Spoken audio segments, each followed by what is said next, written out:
Halo, kita akan membahas mengenai Kingdom Animalia.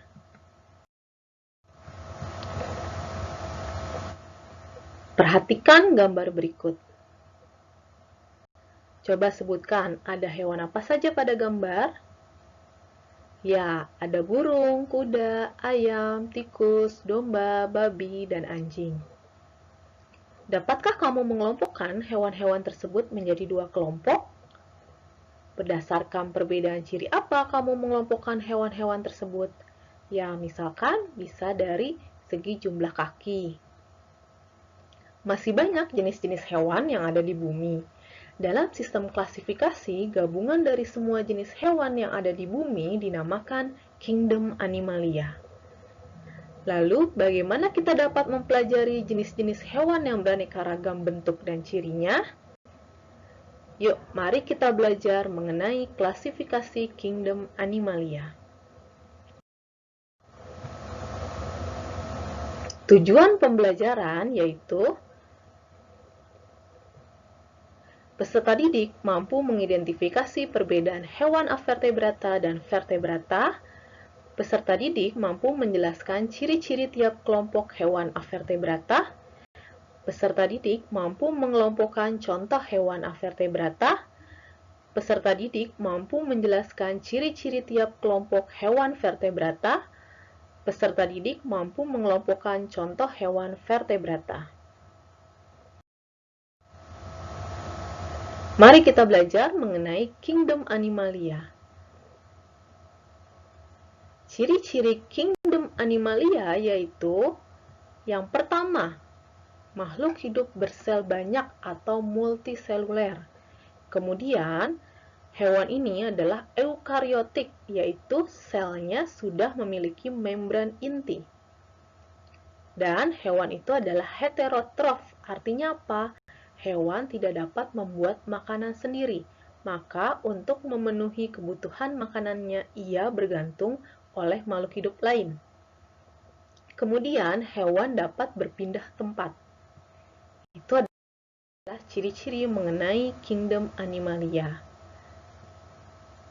Kingdom Animalia ternyata dikelompokkan menjadi dua kelompok besar, yaitu yang pertama, hewan avertebrata atau invertebrata, yaitu hewan tidak bertulang belakang. Dan kelompok yang kedua adalah hewan vertebrata, yaitu hewan bertulang belakang.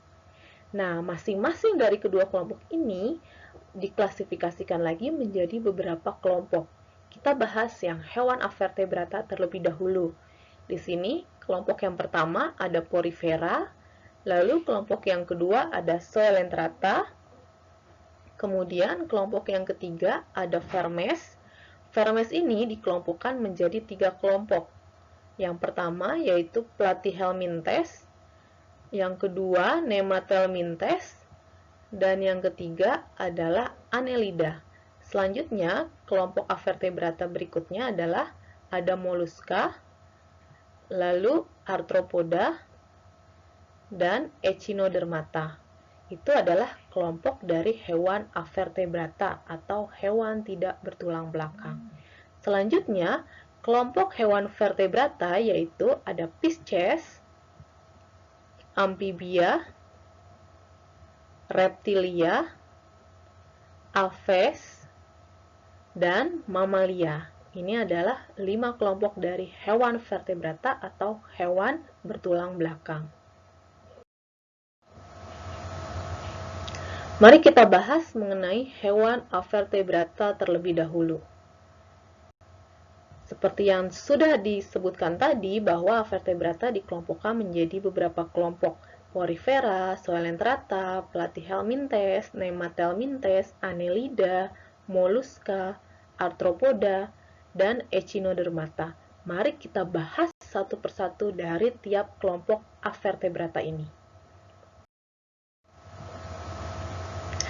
Yang pertama yaitu Porifera. Porifera yaitu hewan yang berpori, memiliki pori-pori di seluruh permukaan tubuhnya. Lalu tubuhnya seperti spons dan habitat atau tempat hidupnya dia di perairan. Warna tubuhnya bermacam-macam seperti merah, kuning, dan hijau. Contohnya apa? Yaitu ada spesies Spongilla, Euspongia, Potherion, dan Scypha. Ya, ini adalah gambar dari contoh spesies dari Porifera.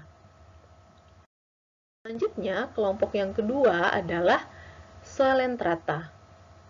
Coelenterata yaitu hewan yang berongga dan hidupnya di perairan, kemudian mempunyai tentakel untuk menangkap mangsa. Pada permukaan tentakel terdapat sel beracun yang menyengat. Tubuhnya ada yang berbentuk polip yang menempel pada tempat hidupnya dan ada yang berbentuk medusa yang bergerak aktif melayang-layang di air. Contoh dari Coelenterata yaitu ubur-ubur, Obelia, Hydra, dan anemon. Ya, ini adalah gambar ubur-ubur yang merupakan anggota dari Coelenterata. Selanjutnya yaitu Vermes. Cacing atau vermes adalah hewan yang bertubuh lunak, tidak bercangkang, dan tubuhnya simetris bilateral. Berdasarkan bentuk tubuhnya, vermes dibagi menjadi 3 kelompok, yaitu Platyhelminthes atau cacing pipih. Ciri-cirinya yaitu tubuhnya pipih atau tipis. Contohnya ada planaria, cacing hati, dan cacing pita. Lalu Nemathelminthes atau cacing gilik. Tubuhnya bulat panjang dan tidak bersegmen. Contohnya ada cacing kremi dan cacing tambang. Kelompok yang ketiga yaitu Annelida atau cacing gelang. Ciri-cirinya yaitu tubuhnya beruas-ruas seperti cincin. Contohnya cacing tanah, lintah, dan pacet. Mari kita simak gambar berikut. Ini adalah planaria, dan ini adalah cacing hati, dan ini adalah cacing pita. Ketiga hewan ini merupakan kelompok dari Platyhelminthes. Lalu ini adalah gambar cacing tambang, dan ini adalah gambar cacing kremi yang merupakan kelompok dari Nemathelminthes. Sedangkan ini adalah gambar cacing tanah, dan ini adalah gambar pacet yang merupakan contoh dari Annelida. Selanjutnya yaitu moluska. Moluska adalah hewan bertubuh lunak dan banyak lendirnya. Ada yang memiliki cangkang yang berfungsi untuk melindungi tubuhnya. Lalu moluska ini habitatnya atau hidupnya ada yang di darat dan ada yang di air. Contohnya ada cumi-cumi, gurita, siput, dan kerang. Ini adalah gambar siput, lalu ini cumi-cumi, ini adalah gurita, dan ini adalah kerang. Selanjutnya yaitu arthropoda. Arthropoda adalah hewan yang berbuku-buku atau beruas-ruas tubuhnya. Tubuhnya dibedakan atas kepala, dada, dan perut. Lalu tubuhnya terbungkus oleh zat kitin yang keras.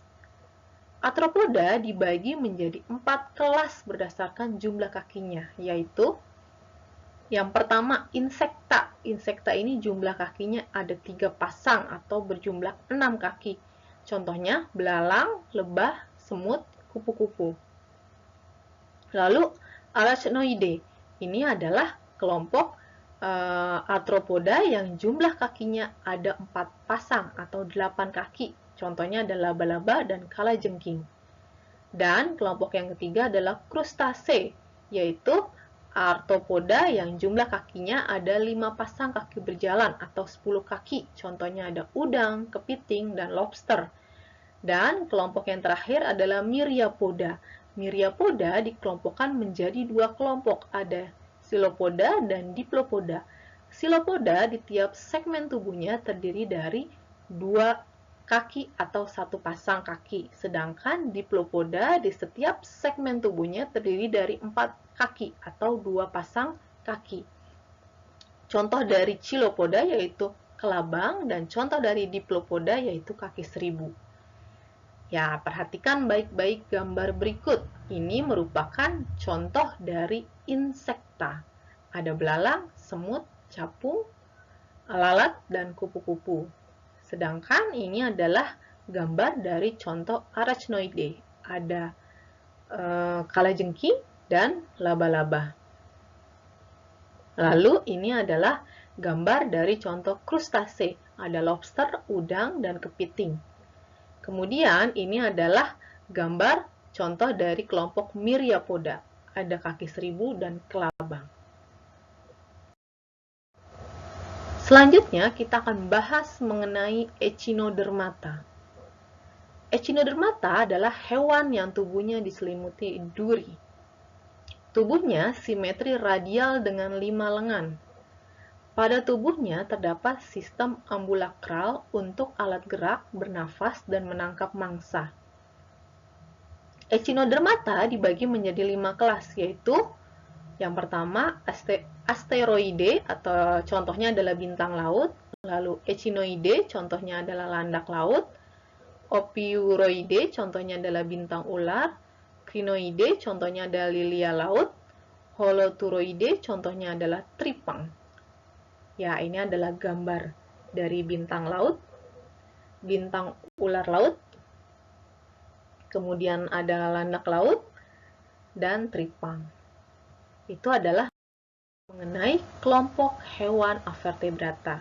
Selanjutnya kita akan belajar mengenai hewan vertebrata atau hewan bertulang belakang. Ya, vertebrata dikelompokkan menjadi 5, Pisces, amphibia, reptilia, aves, dan mamalia. Mari kita bahas satu persatu dari tiap kelompok vertebrata ini. Yang pertama kita bahas Pisces terlebih dahulu. Pisces ciri-cirinya dia hidupnya di perairan, bisa di air tawar maupun di air asin atau air laut. Kemudian tubuh ikan ini dilengkapi oleh sirip untuk bergerak di air dan tubuh bagian luarnya ditutupi sisik dan berlendir. Kemudian ikan bernafas dengan menggunakan insang dan berkembang biak dengan bertelur atau ovipar. Fertilisasinya eksternal, yaitu pembuahannya terjadi di luar tubuh. Kemudian sifatnya poikioterm atau hewan berdarah dingin. Maksudnya apa? Yaitu suhu tubuhnya akan menyesuaikan dengan suhu lingkungan. Kemudian jantung ikan dia terdiri dari 2 ruangan, yaitu 1 serambi dan 1 bilik. Ini adalah contoh gambar dari ikan. Ada ikan maskoki, ada ikan hiu, dan ikan koi. Kelompok yang kedua yaitu amphibia. Amphibia adalah hewan yang hidup di 2 alam karena kemampuannya bertahan hidup baik di darat maupun di air. Lalu tubuhnya ditutupi kulit yang selalu basah dan tidak bersisik. Sebagian besar amfibi mengalami metamorfosis. Fase larva bernafas dengan insang dan hidup di air. Setelah dewasa, bernafas dengan paru-paru dan kulit dan hidup di darat. Jantung pada amfibi beruang 3, yaitu terdiri dari 2 atrium atau serambi dan 1 ventrikel atau bilik. Lalu berkembang biak dengan cara ovipar atau bertelur, dan fertilisasinya eksternal atau di luar tubuh. Kemudian, amphibia bersifat poikioterm atau hewan berdarah dingin. Ini adalah contoh dari hewan amphibia, yaitu ada kodok, katak, dan salamander. Selanjutnya yaitu reptilia. Reptilia tubuhnya terbungkus kulit yang kering bertanduk atau tidak licin dan ditutupi oleh sisik. Cara berjalannya dengan merayap atau melata, dan poikioterm atau hewan berdarah dingin. Tadi apa itu poikioterm? Yaitu suhu tubuhnya akan menyesuaikan dengan suhu lingkungan. Lalu bernafas dengan paru-paru, dan jantungnya memiliki 4 ruang yang tidak sempurna karena masih ada lubang pada sekat pemisah antara bilik kiri dan bilik kanan. Kemudian reptil berkembang biak, ada yang dengan ovipar atau ada yang dengan ovovivipar. Kemudian fertilisasi dari reptil yaitu internal atau terjadi di dalam tubuh. Perhatikan gambar berikut. Ini ada kadal, komodo, buaya, ular, penyu, dan kura-kura. Ini adalah contoh-contoh dari kelompok reptil. Selanjutnya yaitu aves. Aves memiliki ciri yaitu tubuhnya ditutupi bulu, lalu alat geraknya kaki dan sayap, kaki dan jari tertutup kulit menanduk, paruhnya tersusun dari zat tanduk. Dan aves ini dia adalah homoioterm, yaitu hewan berdarah panas. Suhu tubuhnya akan tetap, dia tidak berubah-ubah dan tidak mengikuti suhu lingkungan. Kemudian, aves ini bernafas dengan paru-paru yang dilengkapi dengan pundi-pundi udara yang digunakan pada saat terbang. Reproduksi aves yaitu dengan bertelur atau ovipar. Dan fertilisasinya internal atau di luar, internal yaitu di dalam tubuh. Ini contohnya dari kelompok aves, ada burung, ada ayam, ada bebek, ada elang. Terakhir, kelompok dari vertebrata adalah mamalia. Ciri-cirinya yaitu tubuhnya ditutupi rambut, mempunyai kelenjar susuk, mempunyai daun telinga, dan gigi mamalia berkembang baik, lalu bernafas dengan paru-paru, dan jantungnya terdiri dari 4 ruang, 2 serambi dan 2 bilik. Homoioterm atau hewan berdarah panas, berkembang biak secara vivipar atau beranak, dan fertilisasinya internal. Ya, mamalia ada yang hidup di laut atau di air, contohnya adalah paus dan lumba-lumba. Lalu ada yang di darat, ada gajah, jerapah, macan tutul, dan ada yang terbang di udara, yaitu contohnya kelelawar. Kemudian ada monyet yang di darat, lalu kucing. Itu adalah beberapa contoh dari kelompok hewan mamalia. Oke, demikianlah pembahasan kita mengenai Kingdom Animalia. Terima kasih.